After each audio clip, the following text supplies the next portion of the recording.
Chapter 11. A surprise for Mrs. Fox. The small fox ran back along the tunnel as fast as he could, carrying the 3 plump hens.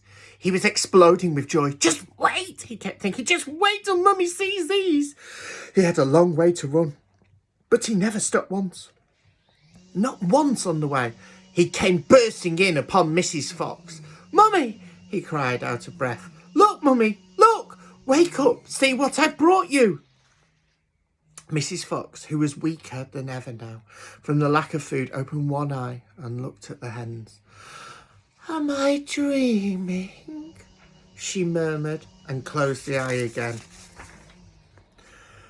You're not dreaming, Mummy. They're real chickens.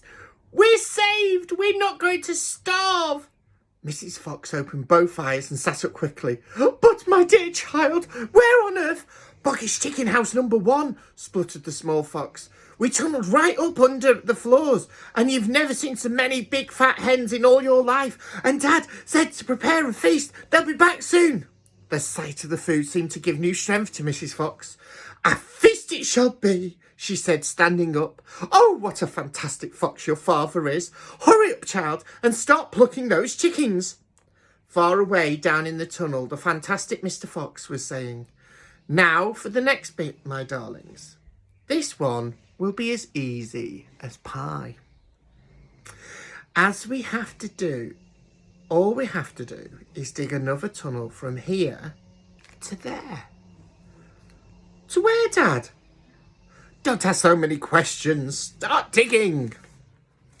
Chapter 12. Badger. Mr. Fox and the 3 remaining small foxes dug fast and straight. They were all too excited now to feel tired or hungry. They knew they were going to have a whacking great feast before long, and the fact that it was none other than Boggis's chickens they were going to eat made them gurgle with laughter every time they thought of it.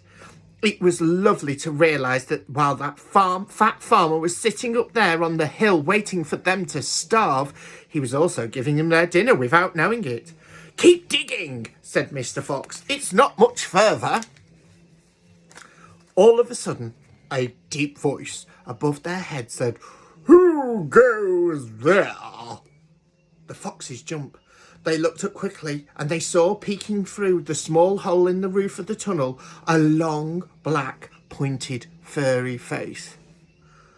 Badger! cried Mr. Fox. Foxy!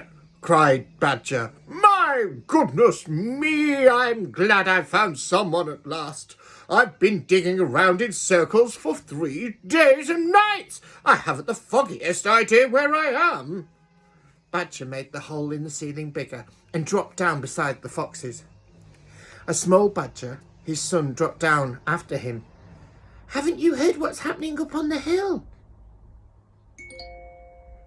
He said. Oh, it's chaos. Half the wood has disappeared and there are men with guns all over the countryside. None of us can get out. Even at night, we're all starving to death. Who is we? asked Mr. Fox.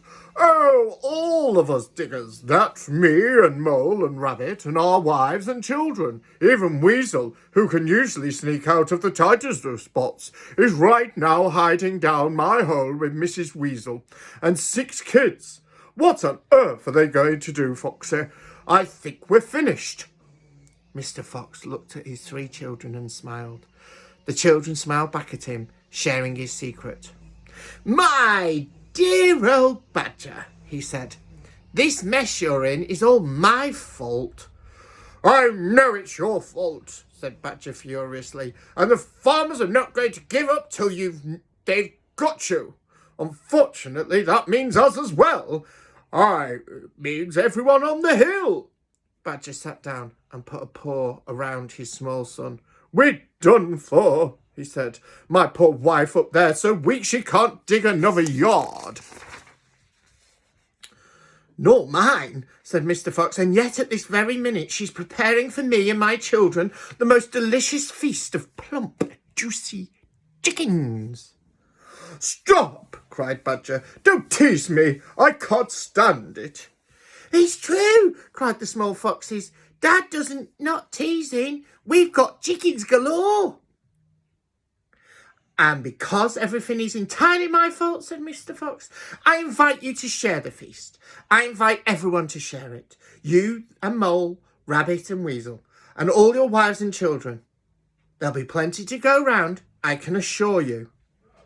You mean it? Cried Badger. You really mean it?